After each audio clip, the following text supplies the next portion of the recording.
Well, hello. Welcome back to Kelly's Feral Adventures, where today we are going to explore the differences and similarities of a mouse sander and an orbital sander. All the things in life that you never knew you needed to know. Now, as you can tell, there are different shapes. The mouse sander is good for getting into corners, small areas where you can just kind of stick the corner of it and sand. They all come with different sanding pads, different grits, from really, really rough to really, really smooth. Today we're mostly going to be using the mouse sander to do what I just said. We're going to get into some corners and some small areas. The orbital sander is good for larger areas where you just need to cover a large amount of space without corners, without having to get into little tight places. So we're going to use that later. I didn't really just mean for this to be a video about sanding, but as we're going to get into directly, everything takes longer than you think it's going to, which is certainly the case between trips to the hardware store, standing and thinking about, geez, what do I do here? And how do I do this? And how do I get this out of the way? And what do I use to unscrew this? Things just really do take longer than planned. But what you gonna do? I'm enjoying the whole process personally. So, yep, today we're sanding and sanding and sanding. So, go get yourself a beverage and a snack. Sit back and enjoy.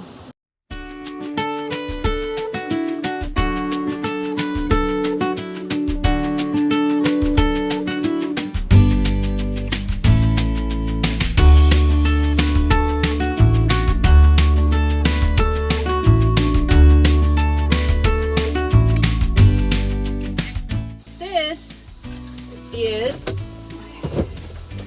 a Bluetti AC 180 that I'm going to be using to plug my power tools into. It came with this camper and I am anxious to see how long it lasts. I have my eye on a couple of bigger units, but this one might serve my needs perfectly well. So, we'll see. We're just gonna sit it right there.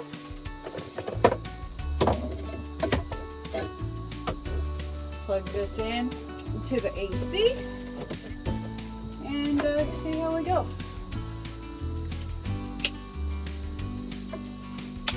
Oh, we have to turn it on.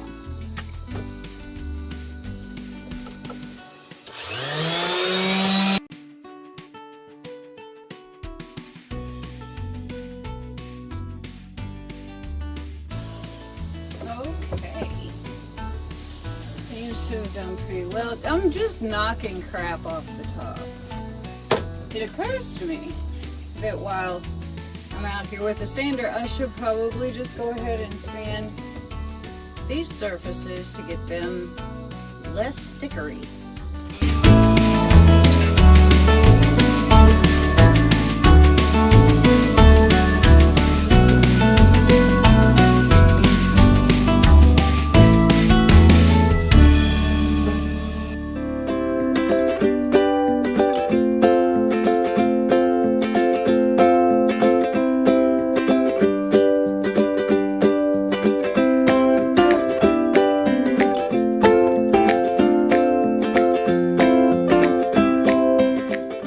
I got chisels. I gotta go get a hammer. Ta-da! Stole it out of my art studio. All right, let's see if we can't get some of this mess off of here.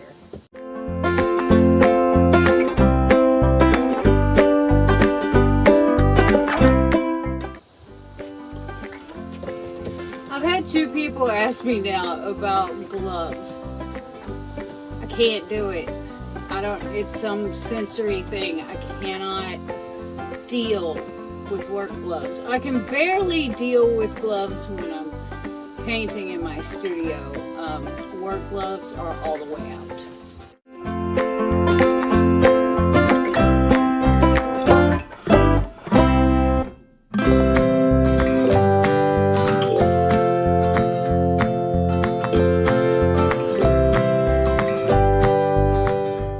So, all of this wood has to be sanded, prepped, primed, and painted, because this, to me, is not cute. So we're gonna start over on this side. It's gonna be a lot, y'all. So, yeah, that's what's gonna happen.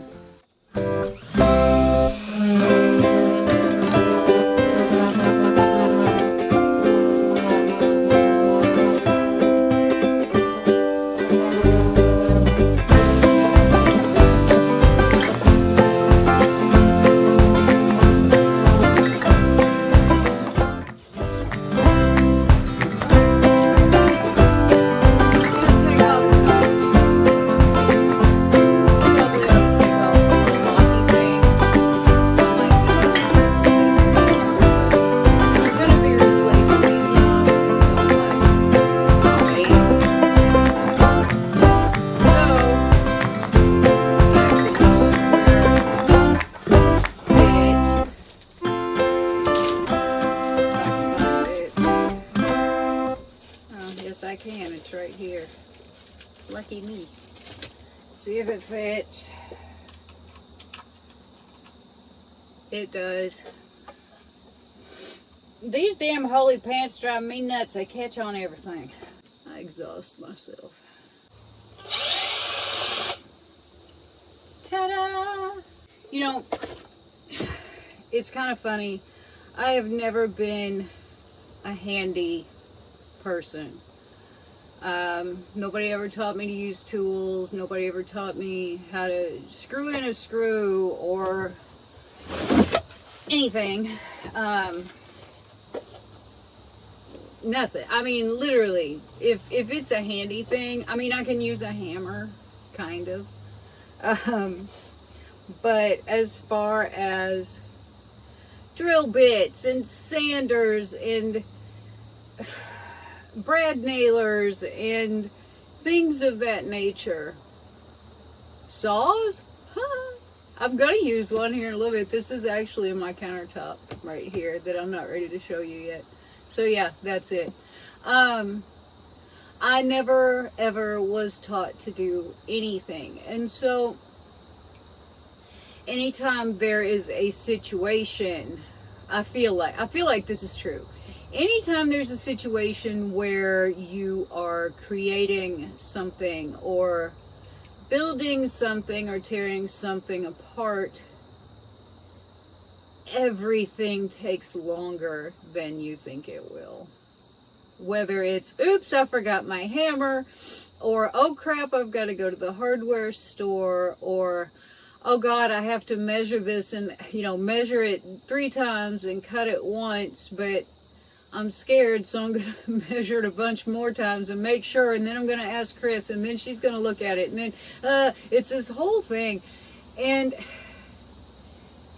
everything takes so much longer than you think it will. And that's okay. I mean, this is my, learning module 1, I feel like. And, I've already come to terms with a few things, and I'm trying to figure out some more things, and I got ahead of myself ordering materials, so I have a breezeway literally full of stuff to do stuff with.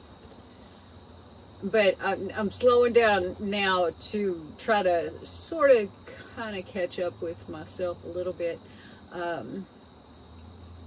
am having a pretty damn good time, I gotta tell you.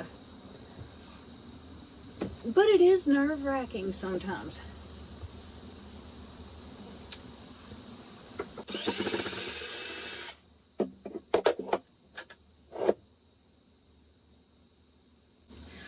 I have a couple of choices with knobs. Let me ask y'all what you think.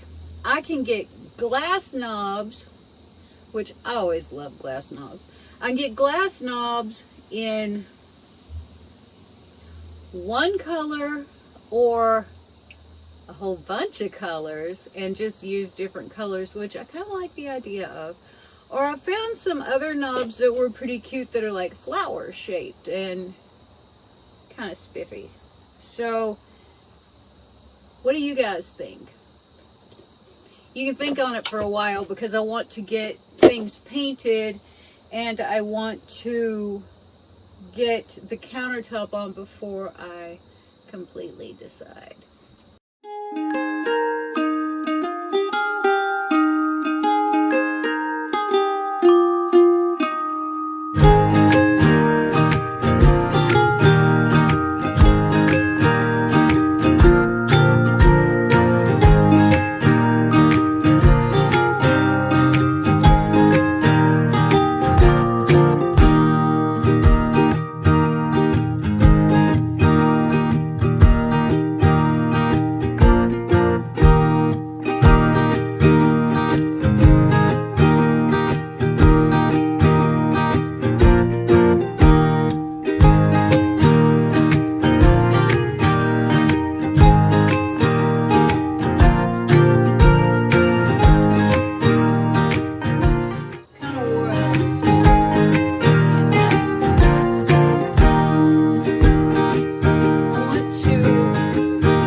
Back here, actually, I'm going to get some of those 3M mounted curtain rods and just use curtain rods.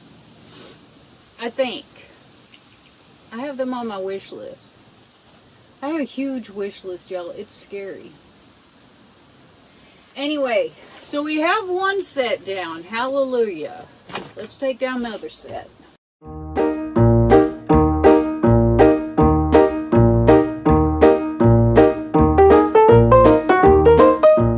These are also on the back door. I wish I wasn't so particular sometimes because it would be a lot easier to take these in and throw them in the washer and use them. But I hate them with the glaring passion of 1,000 or 2 suns. So, off we gotta come. Let's go get the one off the outside. So, There's the ugly little curtains for back here.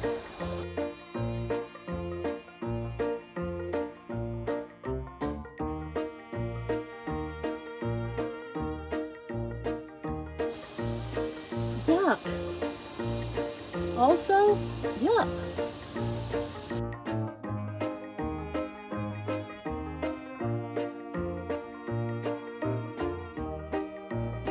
I put these screws back in here, I won't move.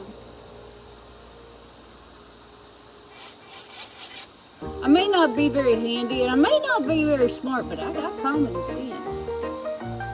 Break time.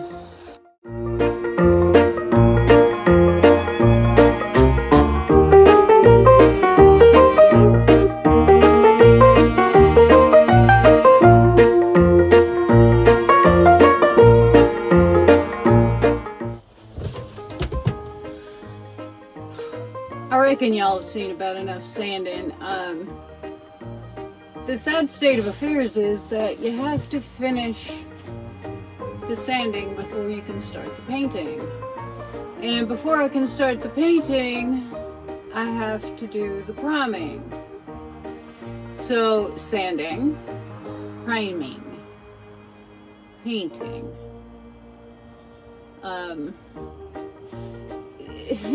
It's not a really exciting part, but it is a necessary part. Probably didn't have to sand everything, but I feel like after 21 years of loyal service, this thing probably had some grit and grime and grunge on these parts, and I don't really just want to slap perfectly good paint over perfectly dirty wood, or wood grain, as the case may be. So yeah, I'm taking the extra time to sand and, you know, sort of clean things a little bit. Now after the sanding will come the cleaning off of, you know, with a little cleaner and a little towel, the cleaning off of the surface before priming.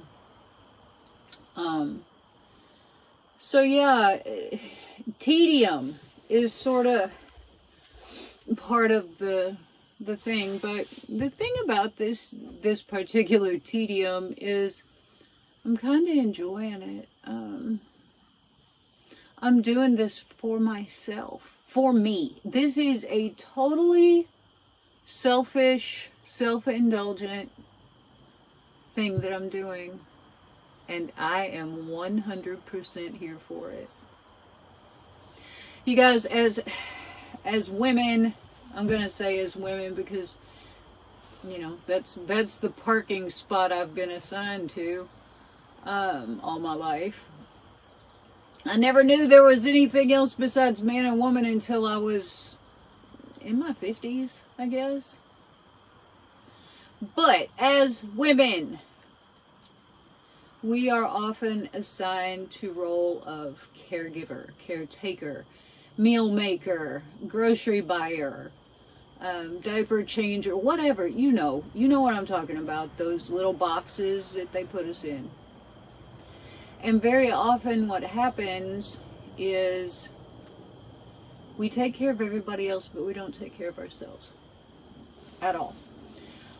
You know, our needs come last. Oh, everybody's hungry. Oh, everybody else wants this. Oh, everybody needs this. Oh, the baby needs. Oh, the partner needs. Blah, blah, blah, blah, blah, blah, until we find ourselves lost.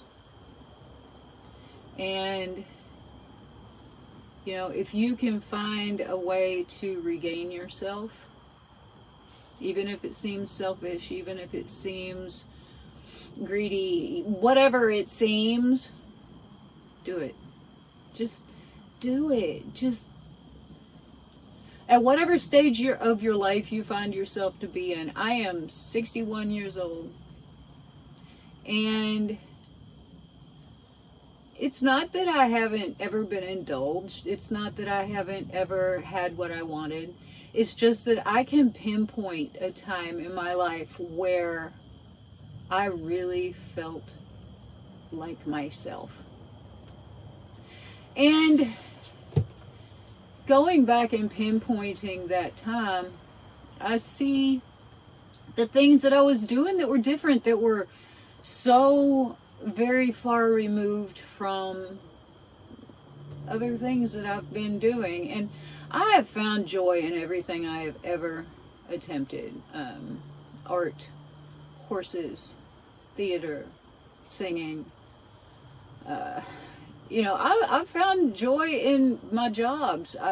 Probably the most menial job I ever had was cleaning bathrooms at the county fairgrounds when the carnival was in town, and mowing parks. And that's when I was in high school, and I found joy in that. I worked with two really great guys, Bernie Bailey and Teddy Clark. I can still remember who they were because I really liked them.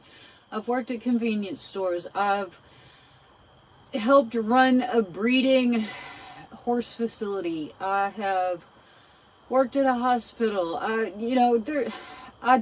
was a college professor, theater. I've sang at events. I have, there's just so much stuff. And I'm leaving stuff out because, I'm 61 years old and we could be here all day. But anyway, fact of the matter is, find joy in what you're doing.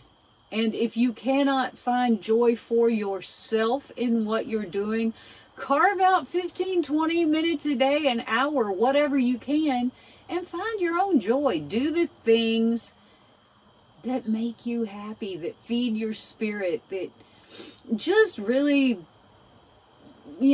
toss your dice. I don't know. But find out what that thing is and chase it and do it and, beat it into submission and make it your own. That's what I'm doing here. And as I have said, it's never too late.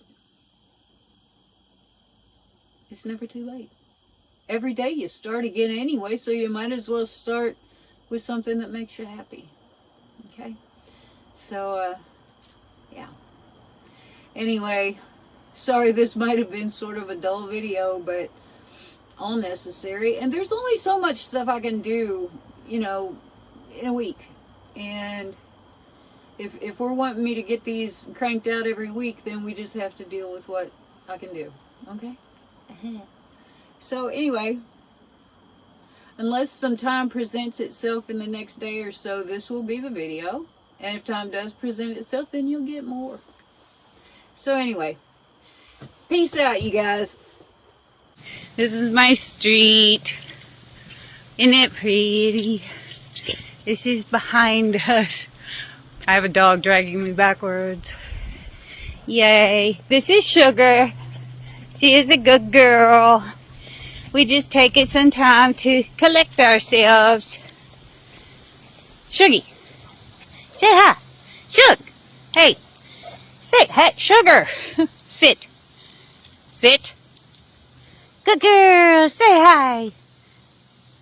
Say hi.